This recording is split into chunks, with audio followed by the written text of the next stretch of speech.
Thank you so much. This was brilliant. Absolutely brilliant. It was wonderful, so wonderful, wonderful. Thank you so much. So this was a very powerful performance by this group. Performance is Rhythms of Manipur. If I may ask you a question on the inspiration that you draw, who can I speak to? Who would want to talk about this? Huh? Okay. Huh? Anyone who wants to talk? Huh? Yeah. Yeah. Sure. Nobody wants to talk? Wow.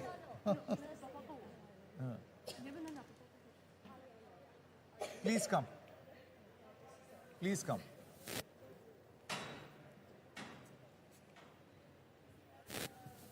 Hi, good evening. Good evening. So fantastic performance. I just wanted to know, where do you draw this inspiration from? I believe a lot of this has to do with nature. I've seen many videos from Manipur, from the floating circles. Right. Loktak Lake, it is called Loktak. Yes, Yeah. exactly. One of the only natural lake in the northeast is Loktak Lake. Correct. Yeah. So would you like to tell us about the inspiration for this music? It is way back in 1985 we started this as a music school, but we incorporated the ladies drummer around 7 years back. And we also work with the environmental issue also. We have been composing various music composition based on nature and other drums. Welcome, sir. Congratulations, Thank fantastic. you, sir. Thank you, sir. Fantastic, wow. Yeah. You were saying compositions God on bless nature. you. God bless you. Various Thank you. composition we have been doing for the last 37 years. We have been now 37 going on, established way back in 1985 in the valley of Manipur, Imphal. Okay. One thing that I wanted to talk about, and I have learned that these instruments of yours are completely biodegradable. Right? So obviously there's no element of plastic at all in these instruments. Yes. Talk us through this, because now most of the modern instruments, for the sake of durability, have lots of plastic in them. Right. But that's not the case with these instruments. Yes, we have all natural. So what is this made of? It is from a cow skin. Okay. And the plastic elements also not produce original sound like that. Yes. Doesn't sound authentic. Right. Where have you been? Also, we're opening this so that It's we can like see. bamboo. No, it is wood called wang. It And is what is this made from? wang. It's called in wang. It was grown in our mountains. Okay. This is our own product. Brilliant. Wonderful. Fantastic. Wonderful. You want to Fantastic. meet Mr. Bachchan? He's there. Welcome, sir. Go there and meet him. Go there, shake hands. I'm part of your group. I was singing with you. You didn't notice me. Sure, sir. You want to meet I him? have a Go few- meet him. You know, Few I have an lines. idea. Mr. Bachchan, do you know that this is completely biodegradable? Oh, wow. Yeah. So there is no element of plastic. This is completely biodegradable. And maybe one of you can play this for him. It's It's got beautiful resonance. Right. Yeah. Why don't you give a few sticks to Bachchan also- Sahab also? Yeah, on the other side. You can ask him to play also. I don't know. I can't remember. Can join little bit. Matiam tang chilo. Yeah, please.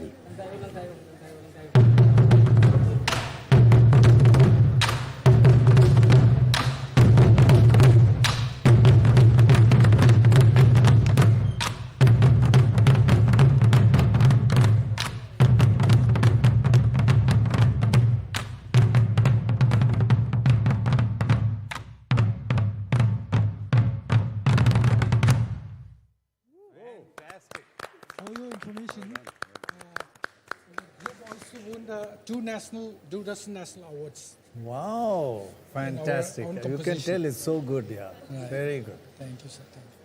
Fantastic. Thank you so much. Thank you. Please come. You said you wanted to do it on his head now? Same sound. Follow. Empty. Before you said it about me, I quickly... So also doing some journalism work. Oh, good. I also MAU. Oh, how kind of you. Thank you, thank you, thank you. I'm doing some leadership work. That was a marvelous, marvelous performance. And it's so great that it's all been inspired by nature. And we've just talked about how important nature and environment is for human health. We are now going on to our next topic, which is essentially, we're going to look at how we can all step into the future together. If we want to achieve our goal of holistic good health for every Indian, to increase the average life expectancy to 80 years of age, at present it's about 71 years, we can only do it is if we as individuals, civil society, corporates, not-for-profits, healthcare experts, and healthcare volunteers and workers and the government come together. Health cannot be a privilege, but must be the right of every Indian. So to talk about this, we are joined by R.S. Sharma, who's the CEO of the National Health Authority. Sir, thank you so much for joining us. You've created, or you're looking after, a new integrated unified health platform. And this unified health interface has been created. How does this actually work? And the idea has come basically from the unified payment interface. Now, what that means? That means is that we want to have a complete interoperability. Like in unified payment interface, you are able to transfer money from any bank to any bank, from any bank to any wallet, and stuff like that, to any bank, to any person also on telephone number or whatever. So this is the basic issue, that we are creating a framework where anybody could be able to search for doctors, search for laboratories, search for ambulances, search for blood banks, using the same standard API, and then could get the results, and then he could book those facilities, whether it is an ambulance or whether it's a test, diagnostic test, or whether it's a doctor, or whether it is actually booking an admission in the OPD of any hospital. So that essentially is the next part. And then finally, it should be able to avail the services, which is that you can do teleconsultation, you can go there and get the vaccination done, or donate the blood. So basically, we are talking of interoperable telecommunication, we are talking interoperable commerce, purchasing of medicines, we are talking of interoperable booking of let's say, slots in the hospital or ambulance and things like that. That is the overall comprehensive framework, which essentially will actually enlarge the availability of services to everybody without everybody downloading these applications. So the CoWIN app, sir, was created for the COVID vaccines, and now there is a plan to repurpose it for all of the vaccinations and even for blood and organ donations. How will this roll out? Absolutely. I think this is also a part of the same health stack. Essentially, let's say what happens is that what does CoWIN do? CoWIN provides for the citizens, it provides services to locate the vaccination centers. It provides services to provide the information as to where are the vacancies available, which vaccination center is providing which vaccination, let's say, whether it is Covishield or Covaxin and stuff like that. And then from the hospital's point of view, hospitals are able to publish their vacancies, their timetable, their time schedules. And then from citizens' point of view, they are able to download the certificate. From the vaccinator's point of view, they are able to identify a person and vaccinate, right? These are all the stakeholders, the vaccinator, the hospital, the patient. Now, what we are saying is there is fundamentally no difference between the COVID vaccination and the immunization vaccination. It's essentially expanding the scope and repurposing CoWIN for doing those kinds of things also. Wherever you have a demand, where you have a supply, and then you can make them meet and you can provide information to the seekers in a transparent basis, and then provide them facility to book and provide them facility to basically approach and get the vaccination done. So, but while it's important that our health access becomes digitized, in India we have so many vulnerable groups, like a lot of our tribal groups who are so marginalized, as we heard from the Mushahars earlier today. So how will they have access to this? I mean, they're the people who probably need the greatest access to medication, medicines, good healthcare. So how will they access this technology? No, first of all, that's a very, very, very good question, Swati. And I think the answer to that is as follows. India is an extremely diversified country, diverse country. And what is happening is that we need to have any solution which is there, rolled out digital solution, that has to be inclusive. So, for example, we have in COVID, we had the system of prior registration, but we also had the system of walk-ins, where people would come and then they could get digitally, sort of vaccinated and digital records created. So basically, and we also have assisted places. We have the common service centers at the village level, which provides these kinds of small digital services to the people. And fortunately, now we have mobile numbers, at least feature phones to everybody. And like in COVID, we had said that on one account, there can be 6 family members who can basically create an account and create the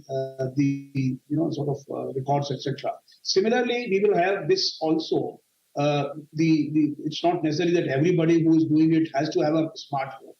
There could be one member in the family who has a smartphone, and then every family member could come into that. Ram Sevak Sharma, thank you very much for joining us. And now I would like to introduce the Chief Minister of Manipur, Mr. N. Viren Singh, is now with us. J.V. Prasad Rao, former Union Health Secretary, is also going to join us. We'll have more guests also joining us in just a short moment. But Viren Singh ji, I want to begin with you first and ask you on health as a subject matter of priority for you as a Chief Minister in your state. Because usually what is seen is that chief ministers and governments talk a lot about it, create the right noise, but in terms of budgetary allocation, we don't see a great deal being done.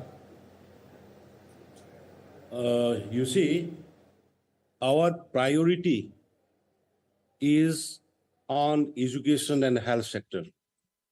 During my first term, in the last 2017 to 22 February, that you might have seen that what we launched and initiated for the welfare of, particularly in the health sector.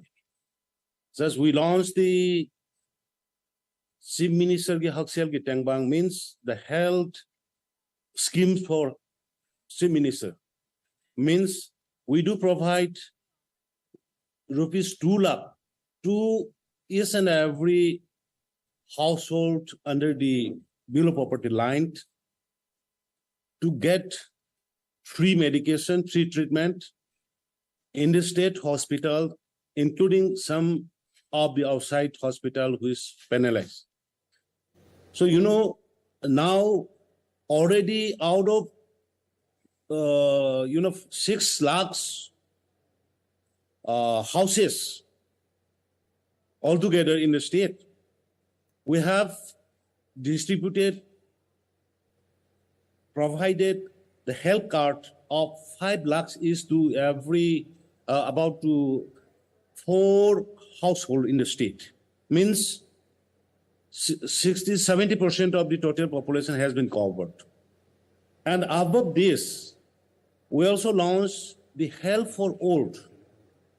Health for Old means our teams, including with doctors, nurses, ASAs, we are sending village to village. And we are taking up 10 diseases like breast cancer, BP, diabetes, etc., etc. Out of this 10 in category. And we do test there in their own home. And we provide medicine to them freely. Now, till today, we have already covered 2.5 lakhs people, house-to-house campaign, and around 600 villages has been covered now. And you see, in the most of the district hospitals, Manipur is a hilly terrain area, very difficulties area which could not reach through vehicles, motorable road is not there. But even then, we have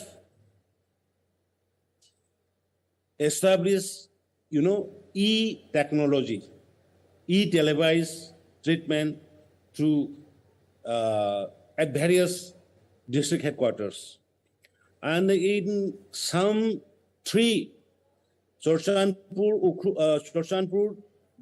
one this Tamenglong district, and Sandil district has been provided 24/7 power through solar power. Like this, we are doing our best in the health sector. Just I want to say, and I want to keep in front of you. Mr. Biren Singh, this is Amitabh Bachchan. So we've just heard you and really appreciate some of the statistics that you have enumerated just now. I just have a very, not a personal question, but sort of very distinct. Whenever you announce these statistics, is there a methodology where you can actually monitor the kind of information that you have passed through the e-network to see that it is being implemented? First of all, Bachchanji, namaste. So Namaskar. for being privileged to have discussed dialogues with you directly. Exactly under the leadership of the Honorable Prime Minister Narendra Modi ji, just digital facilities has been provided all over the state, except 5-10% left. Otherwise, 90-95% has been covered, sir. And just this data has been, I have my own one dashboard in my office, which is connecting directly to the district, all the district headquarters and the CMOs. So day-to-day development and the problems can be available in my office easily, sir. No, I just asked this question because when we were doing the polio campaign, we didn't have the technology benefit with us. Right. And there were these workers who used to go into the deep forests and very difficult terrains personally, crossing rivers and forests and delivering these drugs and these do boon zindagi ke. And that was a personalized kind of information that we used to get. But now, as you rightly say, if you have some kind of technology that reports back to you, I was just wondering how authentic it is, because at the end of the day, it's not just the statistics, but to see how many people actually benefited from them. Exactly.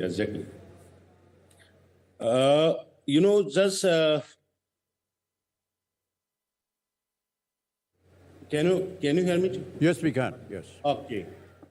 This digital platform, which have expanded to the all over the state district headquarters, and we are monitoring through our head office also. Delhi, we are asking, and even I just mentioned about the Health for All. Health for All, we are sending our teams from village to village, and they are checking their health situation, entering inside their homes, and from that particular village also, we are able to receive the exact, if there is any serious patient, then by virtual, the patient can talk to the senior doctors who are staying in the Imphal hospital. That kind of facility also we provided. Yeah. So just we are feeling easy to deal in such a manners. Yeah. I would like to say my reason for asking this was because through the e-technology you can monitor what has been delivered, but can you get a response from the person to whom it has been delivered? And that would be a very exact moment.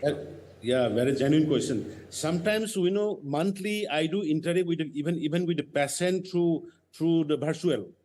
Just our doctors, our nurses will go directly to the patient, and the patient will be able to speak directly to me.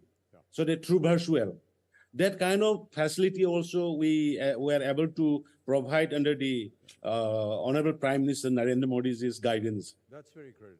That's very critical. And we are also established one platform, CM the High C, giving a free telephone call and they can complain anything to me in my name. Same I say, falana, we want this, we want it. Then my team will automatically respond. And if there is any seriousness, then my team will directly bring me the call and I will talk to them.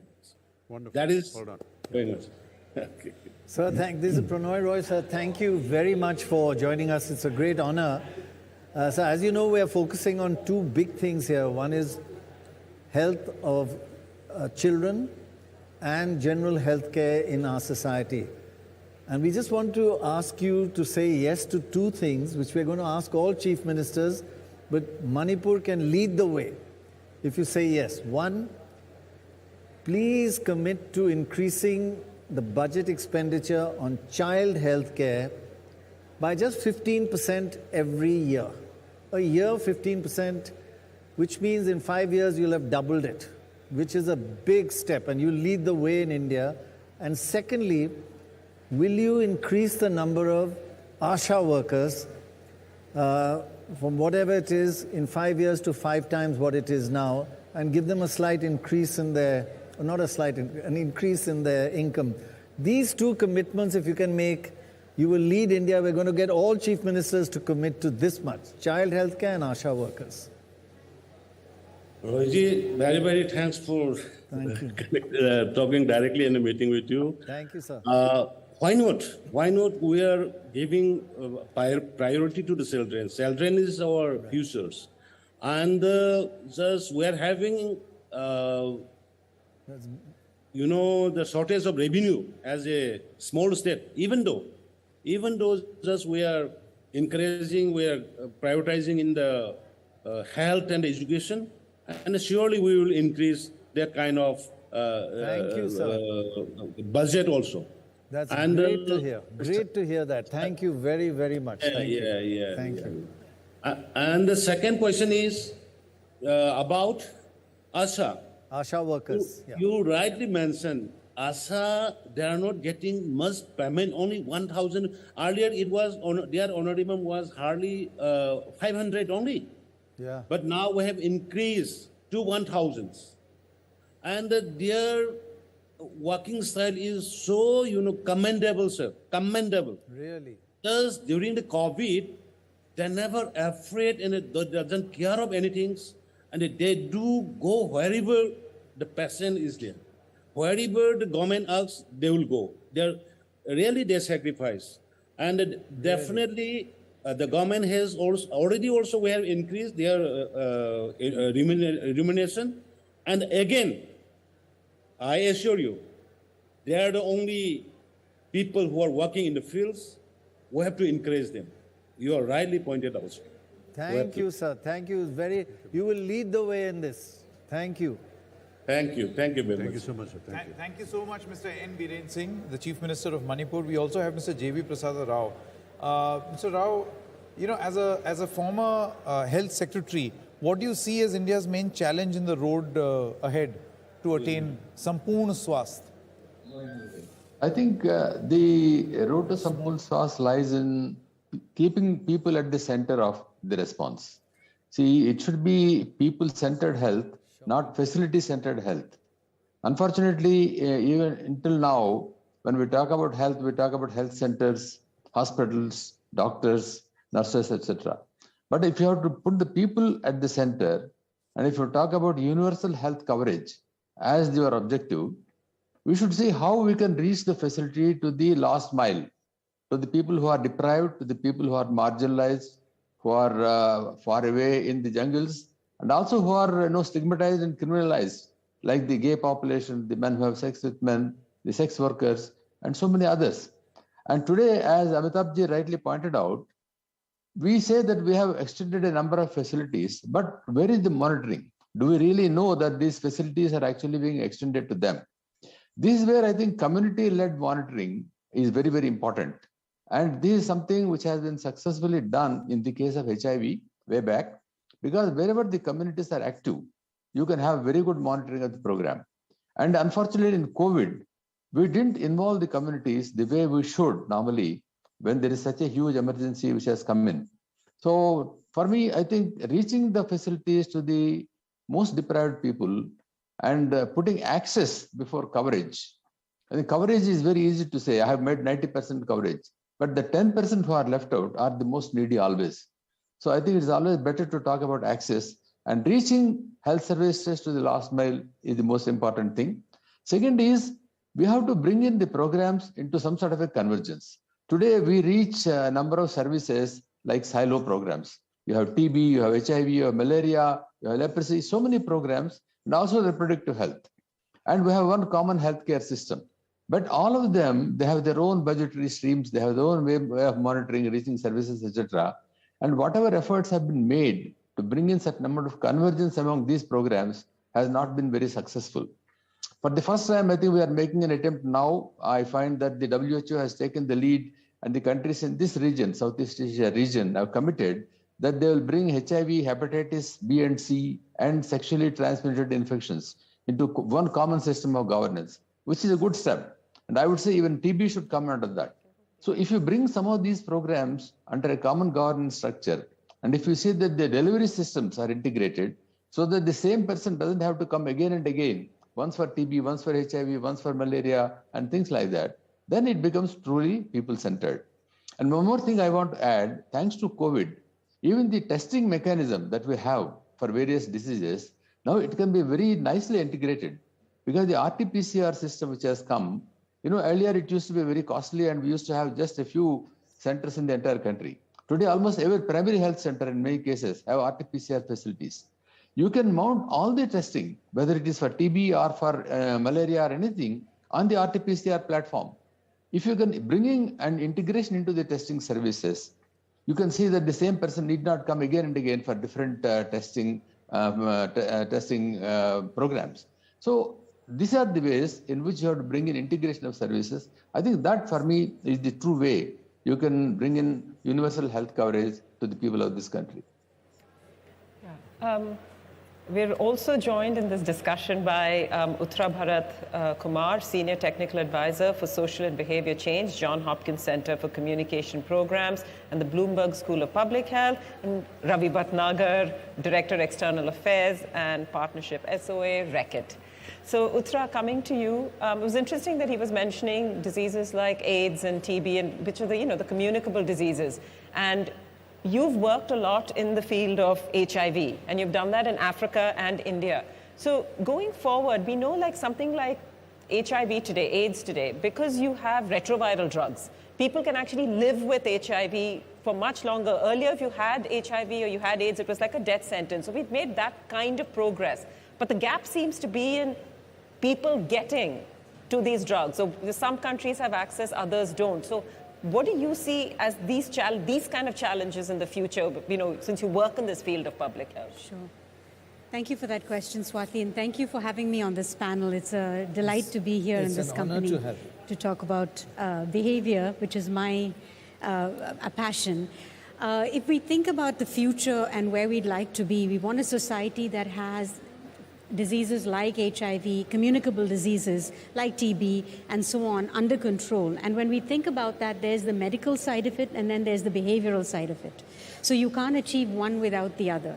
So we can keep bringing treatment to people and people to treatment, but until you work on prevention or early treatment seeking, there's going to be a serious challenge. We're always going to be out of resources. Our health centers are going to be overwhelmed, and something like COVID will come along and overwhelm the system even more. In countries like Africa, they struggle already to provide basic health services. And then when you add COVID to the mix on top of the HIV, it overburdens the system that can almost shut down. More than half of the diseases that people come to hospitals and clinics for these days are preventable by behavior. So we have clinical, we have policy, and then we have behavior. Individual, family, and community behavior. And how can we address that? So my question is, when we think about best medical care, we want the best doctors. When we want the best kinds of policy, we get the best policymakers. So when we want to change behavior, why don't we get the best behavioral scientists and the people who know how to do that? And design strategically, fund those programs, and make sure we invest in prevention. Because there's prevention, there's also early treatment seeking, and there's adherence, all of these behavioral aspects will reduce the burden on a very overburdened health system. So things like HIV, which you're talking about, we keep on putting more people on treatment, but how about preventing people from getting HIV? We're forgetting the prevention side even as we talk about the treatment side. It's so important talking about behavior, and I think what Amitabh's questions just now were just spot on, really good, because I'll give you an example. Tech and behavior. We travel around villages all in every state. And one thing we found that the tech is working much better, that, for example, many villages, widows are given 1,000 rupees a month, which is like a godsend for them. But all of them, when we talk to them, the behavior, when they go to the bank to collect 1,000, the teller wants 500. That's the behavior of the teller. So many told us, so we took one or two to the bank. And we asked the teller, why did you take 500 from this old lady? It's 1,000, you know, she's so poor. What kind of behavior is that? He said, speak to my boss. He wasn't in the bank, we tried to, the line cut gaya. But that's what's happening. The tech is working, but then the behavior of how do you make sure that they get that? And that's what you said. Yeah. It's good to talk to the recipient. Did you get that? There's no respect, I'll tell you. Yeah. The example that Dr. Roy has just given is so pertinent. Just because you come from, pardon my language, a lower strain of society, right, you're looked down upon. You can stand in the queue, you go to the teller and say, baad mein aana. Yeah. Or udhar jaake khade ho. The poor lady has probably traveled miles to come to this, to collect her due. It's her due. Yeah. She's not getting her due. I mean, this is ridiculous. You're making a very important point, which is about social norms. But this is not just in this sphere of life. It's happening everywhere. Everywhere, yeah. So individual behavior is shaped by social norms because, you know, it's what is acceptable. How long do we say that's okay? And as long as we say that's okay or that's not okay, an individual will continue to behave that way. Take domestic violence, for example. People think that it's okay to beat your wife because that's the social norm. If you're a man, that's how you show control. That's how you show love. And the women themselves sometimes when interviewed will say that if he beats me, that means that he loves me, that he cares. So this is a social norm that's been created. But if you actually interview individuals, they'll tell you that not many men beat their wives. So it's what is considered a social norm, what is expected, what people think happens versus what actually happens. Right? That determines behavior. We need to shape that and change that to change individual behavior. So Ravi, you know, when we spoke to the Manipur CM, he mentioned HIV, he mentioned TB, and Reckitt has sort of now partnered or is in Manipur working with the Prime Minister's scheme for a TB Mukt Bharat, in a sense. You know, why are we struggling so hard with TB in a sense? You know, especially in India, because it's multi-drug resistant. And the reason it's multi-drug resistant is because there's also, speaking again of behavior and discipline and control, we don't seem to have that when it comes to taking the medicines we're given or taking it right, or we over-medicate, or there's so much contamination in the food and water with the medication that we become multi-drug resistant. So how is this working, and you know, how is Reckitt with the TB Mukt Bharat, like where is this going? Thank you so much, Swati, for asking this question. First is the geographies in the northeast. They're quite complex.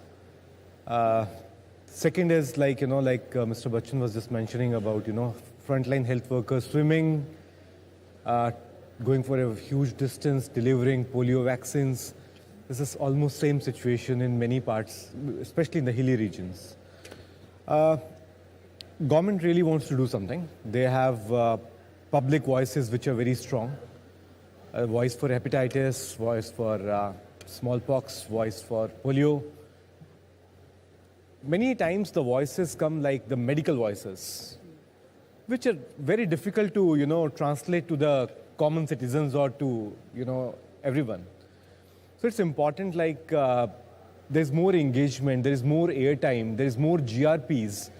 What government actually gives to the public service messaging, more in the regional languages and not just in Hindi and English. Like we do work in most of the tribal districts in India where the real need is on the Human Development Index. In Maharashtra itself, like there are people who speak, Bhil and Pavdi in Nandurbar and Amravati. When the intervention started, we thought Marathi will suffice, but that's not the thing. So behavioral nudges are very important, which should be culturally adaptive. And it should be basically a part and parcel of the communication package which is getting delivered. On your second question, Swati, on the TB part, TB, HIV co-infection is something which is not new. It's been for a while. I have worked on the NACP1, National AIDS Control Program, phase 1, 2, 3, led the big interventions, worked on the price control for the ART medicines when I was with the Clintons in my last assignment for the Asia Pacific. I was heading that. So the basic question is basically, how much efforts are actually going into that? Because both departments were seen very differently with a global fund CCM mechanism now. And, you have the NGO sector leads like Plan and Path and many others. They're playing a very important role to bridge the gaps, which were the intersectoral gap between the Ministry of Health, the RNTCP, Revised National Tuberculosis Control Program, and the National AIDS Control Program. There were two programs running very parallelly. So now the convergence which is happening by the virtue of the country coordination mechanism and how the Global Fund has actually put the task forces in India, that's changing the landscape. I'm very sure with organizations like Plan who are actually covering whole of India almost for the TB, HIV co-infection and many other things. So we are going to see the good days. And most importantly, ma'am, like you have just mentioned, important is like how we stop the new infections. So new infections needs to be stopped. Yeah, thank you. All right, Uttara Ravi, thank you very much. Also Mr. J.V. Prasad Rao and N. Biren Singh for this discussion and putting this thought in perspective. And now for BSI First, Banega Swasth India Think. A take on health from a different perspective, math and health. What's the connection? How does it work? To tell us more, Neelkant Bhanu Prakash. He is known as the world's fastest human calculator. Some even say he is to math what Usain Bolt is to running. I would like to welcome and introduce Neelkant to come on stage, please. He's going to stand there. Yeah. Sure. Come and sit here. No, sir, thank you. He'll stand in front of the screen. Okay, then you answer the maths questions. Yes. Amitabh, you answer the maths questions. So the Neelkant Bhanu Prakash's superpower, as they say, is that he is a human calculator. He is a human calculator. आपको अगर कुछ number दे दें, भानु आपको कुछ number दे दें तो आप उसको तुरंत वो काम कर देते हैं जो कैलकुलेट आप खुद ही क्यों नहीं बता सकते अपने आप बता दीजिए अपना हुनर So if you've heard of Shakuntala Devi madam, so I broke a bunch of her world records to be named the fastest human calculator. Wow. A few of this is to actually do multiplications which are extremely big, additions which are extremely big in your mind. Quick example would be आप एक 2-digit number choose करिएगा. Anything between 11 and 99. Sure. And am I supposed to tell you? No. Yeah, tell me the number. Yes. Okay, 38. 38. So what I'm going to do is I'm going to add 38s to 38s very quickly in my mind, and I'm going to say the answer out. Okay. And it's going to be 38, 76, 114, 152, 190, 228, 266, 304, 342, 380, 418, 456, 494, 532, 576, 086, 646, 684, 722, 760. And that is to add quicker than the speed of a calculator. Thanks a lot. Fantastic. Fantastic. Anyone else wants to try? Maybe ask him to multiply. We need a calculator, then we have to like punch it in and then ask him the question. 27 into 45. Oh, that's fairly easy. It's What 1 to 1 easy? 5. That's 1 to 1 5. Huh? That's 1 to 1 5. Yeah, 1 to 1 5. Why are you telling me? I knew about it. What? That was bloody fast, I must say. Thank you. Ooh. I believe, Bhanu, you have a presentation. Yeah? Yeah, sure. Yeah, sure, please. Yes. Cool. Hello, everyone. I am Neelakant Bhanu Prakash. titled The World's Fastest Human Calculator, as mentioned. I'm honored to be a part of season 9 of NDTV's Banega Swasth India with the goal of Lakshya Sampoorn Swasthya Ka this season. It's time to remind ourselves of how we are all interconnected with each other, and every little step of ours towards a healthy life has a compounding effect. Despite all of us coming from different social, cultural, and economic backgrounds, we all can agree on the fact that India should work towards becoming a healthier society. And India, being the country of young population, it is imperative that our collective goal should be on building a healthy and nutritious nation. Being a mathematician myself, I always work with numbers day in and day out. Today, I will use some data to share my views on how we can ensure a healthy next generation, what are some steps which we could take, and how can we look at the problems at hand. When I say mathematics has answers to everything, math also has the answer towards making our country healthy and prosperous. Math actually helps you see the bigger picture and even predict the problems coming your way. A little numbers at you. 4,500 children under the age of 5 die every day in India due to hunger and malnutrition. A little math on that, that is approximately 16.5 lakh children every year, and that is one child every 20 seconds. These are those lost lives who could have contributed to our future society, and we are often really mindful of our health and the people we care about. But we often fail to realize that health and wellness through a wider lens. Math helps us with this. Math and data helped our country fight the COVID-19 pandemic. How I would say through the data-driven decisions on vaccine deployment, and guided the entire country deploy health resources, or at least find more efficient ways of doing so. With the help of mathematical modeling and predictive modeling, we can decide where to focus resources in ways that benefit individuals as well as society as a whole. While short-term measures can show incremental results, I believe that in long term, India can only eradicate hunger and malnutrition by finding solutions not just from the policymakers, but from experts in every single field. 6.4% of India's population today is under 5 years old. And it's our responsibility to keep those children healthy. Access to nutritional and healthy food will reduce their chances of contracting chronic diseases and improve their life expectancy.